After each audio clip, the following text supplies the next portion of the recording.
ଆଚ୍ଛା, ଆଉ ବିଲକୁଲ ଡେରି ନ କରି ସିଧାସଳଖ ଆଜିର ପ୍ରସଙ୍ଗକୁ ଯିବା। ଏହି ବିଶ୍ଳେଷଣକୁ ସମସ୍ତଙ୍କୁ ସ୍ୱାଗତ। ଆଜି ଆମେ ଶେୟାର ବଜାର ଏବଂ ଟ୍ରେଡିଂ ଦୁନିଆର ଗୋଟିଏ ବହୁତ ହି ଜବରଦସ୍ତ ଆଉ ଚର୍ଚ୍ଚିତ ବିଷୟ ଉପରେ କଥା ହେବା। ଆମେ ସମସ୍ତେ ଜାଣୁ ଯେ ବଜାରରେ ସଫଳ ହେବା କେବଳ ଭାଗ୍ୟର ଖେଳ ନୁହେଁ, ବରଂ ଏଥିପାଇଁ ଦରକାର ସଠିକ ଗବେଷଣା। ଆଉ ସେହି ଗବେଷଣାର ଏକ ବ୍ରହ୍ମାସ୍ତ୍ର ହେଉଛି ଟେକ୍ନିକାଲ ଆନାଲିସିସ୍। ତେଣୁ ଆଜିର ଏହି ଆଲୋଚନାରେ ଆମେ ବହୁତ ସହଜରେ ବୁଝିବା ଯେ ଏହା ପ୍ରକୃତରେ କ'ଣ, ଏହା କେମିତି କାମ କରେ, ଆଉ ଜଣେ ଟ୍ରେଡର ଦୈନନ୍ଦିନ ନିଷ୍ପତ୍ତି ନେବାରେ ଏହାକୁ କେମିତି ବ୍ୟବହାର କରିପାରିବେ। ଚାଲନ୍ତୁ ଆରମ୍ଭ କରିବା। ବର୍ତ୍ତମାନ ଏହି ଜଟିଳ ଆର୍ଥିକ ବିଷୟକୁ ଯିବା ପୂର୍ବରୁ ଆସନ୍ତୁ ଗୋଟିଏ ଛୋଟିଆ ଉଦାହରଣ ନେବା। ଟିକେ କଳ୍ପନା କରନ୍ତୁ, ଜଣେ ଯାତ୍ରୀ ବୁଲିବାକୁ ଯାଇ ଏକ ସମ୍ପୂର୍ଣ୍ଣ ଅପରିଚିତ ବିଦେଶୀ ସହରରେ ପହଞ୍ଚିଛନ୍ତି। ସାରା ଦିନ ବୁଲି ବୁଲି ଥକି ଯାଇଛନ୍ତି ଆଉ ବହୁତ ଜୋରେ ଭୋକ ମଧ୍ୟ ଲାଗିଲାଣି। ଖୋଜି ଖୋଜି ସେ ଗୋଟେ ବଡ଼ ଫୁଡ୍ ଷ୍ଟ୍ରିଟ୍ ବା ଖାଦ୍ୟ ବଜାର ପାଖରେ ପହଞ୍ଚିଗଲେ। କିନ୍ତୁ ଏଠି ଗୋଟେ ବଡ଼ ସମସ୍ୟା ଅଛି। ସେ ସେହି ଜାଗାର ଭାଷା ଜାଣିନାହାନ୍ତି, ସ୍ଥାନୀୟ ଖାଦ୍ୟ ବିଷୟରେ କିଛି ଆଇଡିଆ ନାହିଁ, ଏମିତିକି ମେନୁ କାର୍ଡ ବି ପଢ଼ିପାରୁନାହାନ୍ତି। ଏବେ ଭାବନ୍ତୁ ତ, ଏମିତି ଅବସ୍ଥାରେ ସେ ଖାଇବା ପାଇଁ ସଠିକ୍ ଜାଗା ବାଛିବେ କେମିତି? ଆଉ ତାଙ୍କର ସମସ୍ୟା ଖାଲି ଏତିକି ନୁହେଁ, ସେଠାରେ ଦେଖିଲା ବେଳକୁ ପୁରା ରାସ୍ତା ସାରା 100ରୁ ଅଧିକ ଅଲଗା ଅଲଗା ଖାଦ୍ୟ ଦୋକାନ ଲାଗିଛି। ସବୁକିଛି ପୁରା ନୂଆ, ପୁରା କନଫ୍ୟୁଜିଂ। ସତ କହିବାକୁ ଗଲେ ଶେୟାର ବଜାରରେ ଏକଦମ ଏମିତି ହିଁ ହୁଏ ନା। ବଜାରରେ ହଜାର ହଜାର କମ୍ପାନୀ ଅଛନ୍ତି, ଆଉ ସବୁ କମ୍ପାନୀ ଲାଗେ ଯେମିତି କିଣିବା ପାଇଁ ଏକ ସୁବର୍ଣ୍ଣ ସୁଯୋଗ। ଏତେଗୁଡ଼ିଏ ବିକଳ୍ପ ଭିତରୁ ଠିକ୍ କମ୍ପାନୀଟିଏ ବାଛିବା ଜଣେ ନୂଆ ନିବେଶକଙ୍କ ପାଇଁ ଏହି 100 ଦୋକାନ ଭିତରୁ ସବୁଠୁ ବଢ଼ିଆ ଖାଦ୍ୟ ଖୋଜିବା ସହ ସମାନ। ପୂରାପୂରି ମୁଣ୍ଡ ଖରାପ ଅବସ୍ଥା। ଏହିଭଳି ଏକ ବିଶୃଙ୍ଖଳିତ ସ୍ଥିତିରେ ରାତ୍ରିଭୋଜନ ବାଛିବା ପାଇଁ ସେହି ଯାତ୍ରୀଙ୍କ ପାଖରେ ମୁଖ୍ୟତଃ 2ଟି ରାସ୍ତା ଅଛି। ପ୍ରଥମଟି ହେଲା ନିଜେ ଜଣେ ରୋଷେଇ ଘରର ଅନୁସନ୍ଧାନକାରୀ ବନିଯିବା, ମାନେ ନିଜେ ସବୁକିଛି ଟିକିନିଖି ଚେକ୍ କରିବା। ଆଉ ଦ୍ୱିତୀୟ ରାସ୍ତାଟି ହେଲା ଭିଡ଼କୁ ଅନୁସରଣ କରିବା, ଅର୍ଥାତ୍ ବାକି ଲୋକେ ଯାହା କରୁଛନ୍ତି ତାକୁ ଚୁପଚାପ ଫଲୋ କରିବା। ଆସନ୍ତୁ ଏହି 2ଟି ଯାକ ସମ୍ଭାବନାକୁ ଟିକେ ଗଭୀର ଭାବେ ବୁଝିବା। ଆସନ୍ତୁ ପ୍ରଥମ ଉପାୟଟି ଦେଖିବା। ଜଣେ ଅନୁସନ୍ଧାନକାରୀ ଭାବରେ ସେ କ'ଣ କରିବେ? ସେ ଗୋଟିଏ ଗୋଟିଏ କରି ପ୍ରତ୍ୟେକ ଦୋକାନକୁ ଯିବେ। ସେମାନେ କି ମସଲା ବ୍ୟବହାର କରୁଛନ୍ତି ଦେଖିବେ, ରୋଷେଇ କରିବା ଷ୍ଟାଇଲ୍ କେମିତି ଅଛି ଲକ୍ଷ୍ୟ କରିବେ, ଆଉ ହୁଏତ ଟିକେ ଛାଖିକେ ମଧ୍ୟ ଦେଖିବେ। ଏମିତି ବହୁତ ଗଭୀର ରିସର୍ଚ୍ଚ କଲା ପରେ ଯାଇ ସେ ଗୋଟିଏ ଦୋକାନ ଫାଇନାଲ କରିବେ। ଶୁଣିବାକୁ ତ ବହୁତ ଭଲ ଲାଗୁଛି, କିନ୍ତୁ ଭାବନ୍ତୁ ଟିକେ, ଏହା କେତେ ଧୀର ଆଉ କଷ୍ଟକର ପ୍ରକ୍ରିୟା। ଏହାର ଫାଇଦା କ'ଣ?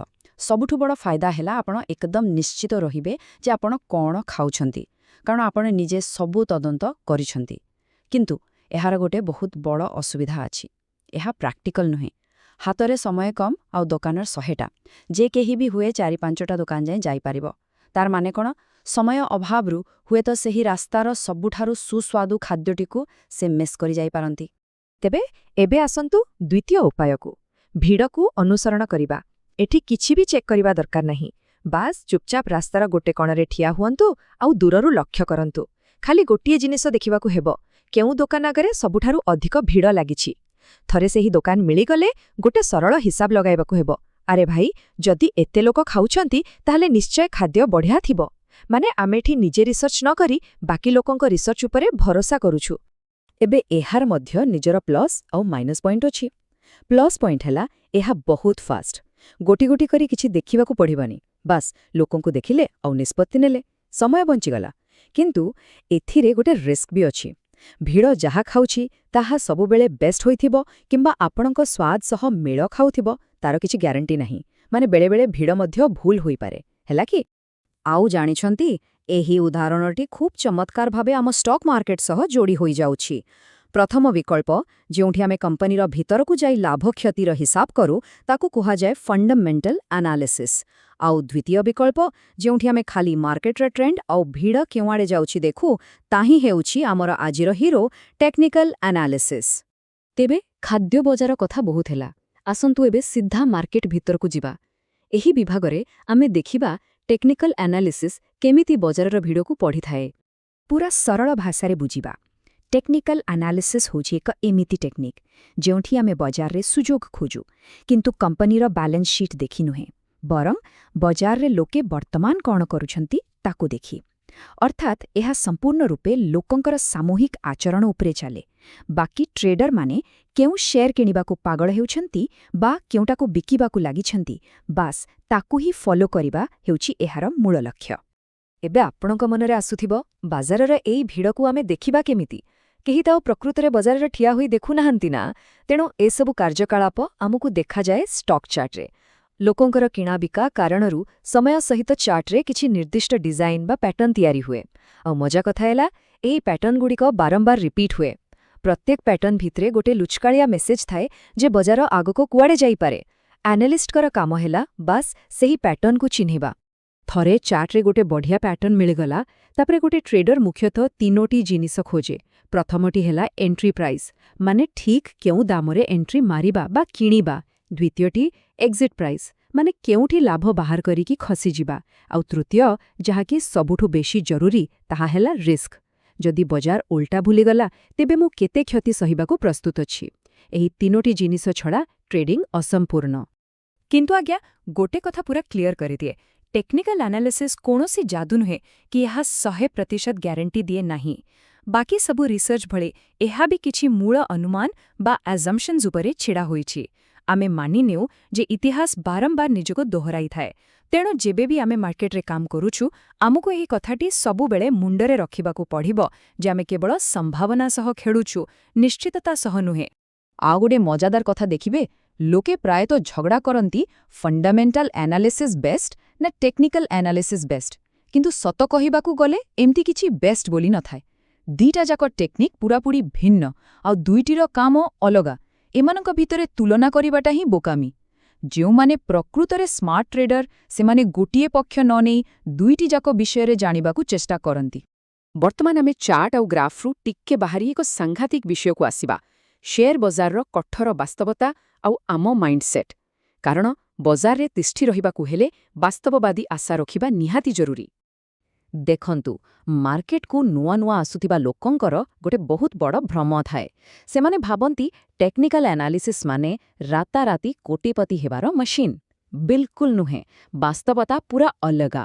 ଏଠାରେ କୌଣସି ଯାଦୁକରୀ ଛଡ଼ି ନାହିଁ। ଯଦି ଆମେ ଲଗାତାର ଲାଭ କରିବାକୁ ଚାହୁଁଛୁ, ତେବେ ପାଠ ପଢ଼ିବା ପରି ଏହାକୁ ଆୟତ୍ତ କରିବାକୁ ଆମକୁ ଢେର ପରିଶ୍ରମ ଆଉ ଫୋକସ୍ ଦେବାକୁ ପଡ଼ିବ। ଏହା ଏକ ସ୍କିଲ୍, ଆଉ ସ୍କିଲ୍ ଡେଭଲପ୍ କରିବାକୁ ସମୟ ଲାଗେ। ବର୍ତ୍ତମାନ ଏଠାରେ ସବୁଠାରୁ ମଜାଦାର କଥାଟି ହେଲା, ଧରନ୍ତୁ ଗୋଟେ ଟ୍ରେଡର ଲଗାତାର 3 ଥର ଲସ୍ କଲା। ସେ କିଣିଲା ମାତ୍ରେ ହିଁ ମାର୍କେଟ ତଳକୁ ଖସିଲା। ଏବେ କ'ଣ ହେବ? ବାସ୍ ଇମୋସନ୍ ହାଭି ହୋଇଯିବ। ରାଗ, ନିରାଶା ଆଉ ପ୍ରତିଶୋଧ ନେବାର ମନୋଭାବ। ଏଥିରୁ କ'ଣ ଜଣାପଡ଼ୁଛି? ଟ୍ରେଡିଂ ଖାଲି ସିଷ୍ଟମ ଆଉ ଚାର୍ଟର ଖେଳ ନୁହେଁ। ଏହା ମନୋବିଜ୍ଞାନ ଆଉ ନିଜ ଇମୋସନ୍କୁ କଣ୍ଟ୍ରୋଲ କରିବାର ଏକ ବହୁତ ବଡ଼ ପରୀକ୍ଷା। ତେବେ ଏମିତି ଫସିଗଲେ କ'ଣ କରିବା ଉଚିତ? ଏକ୍ସପର୍ଟମାନେ ବଢ଼ିଆ କଥା କୁହନ୍ତି।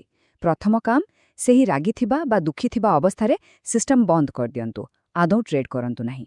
ଦ୍ୱିତୀୟରେ, ଯେବେ ପୁଣି ଫେରିବେ, ନିଜର ପୁଞ୍ଜି ବା କ୍ୟାପିଟାଲକୁ ବହୁତ କମେଇ ଦିଅନ୍ତୁ। ଆଉ ତୃତୀୟ, କୌଣସି ବି ନୂଆ ଟ୍ରେଡ୍ ନେବା ଆଗରୁ ନିଜକୁ ପ୍ରଶ୍ନ କରନ୍ତୁ, ଭାଇ ଏଥରକ ଯଦି ଭୁଲ ହୁଏ, ତାହେଲେ ମୋର ସର୍ବାଧିକ କେତେ କ୍ଷତି ହେବ? ଏହାକୁ ହିଁ ଅସଲି ରିସ୍କ ମ୍ୟାନେଜମେଣ୍ଟ କୁହାଯାଏ। ଆଉ ଗୋଟେ ପ୍ରଶ୍ନ ମୁଁ ବହୁତ ଆସେ।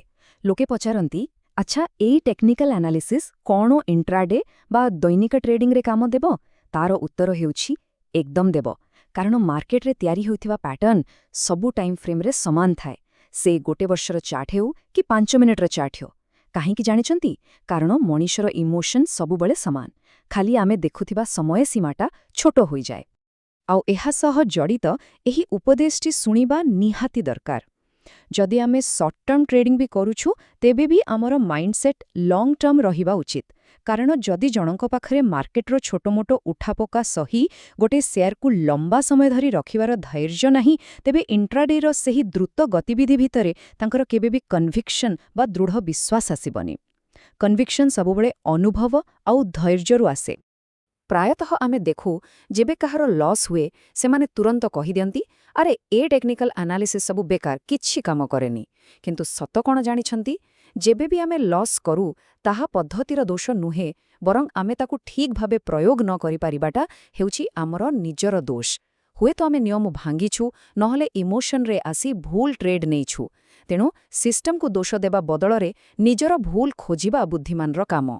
ଆଉ ଏଠି ଗୋଟେ ଖୋଲା ଚେତାବନୀ ଅଛି, ଯାହାକୁ ଗାଣ୍ଠି ପକାଇ ରଖିଦିଅନ୍ତୁ।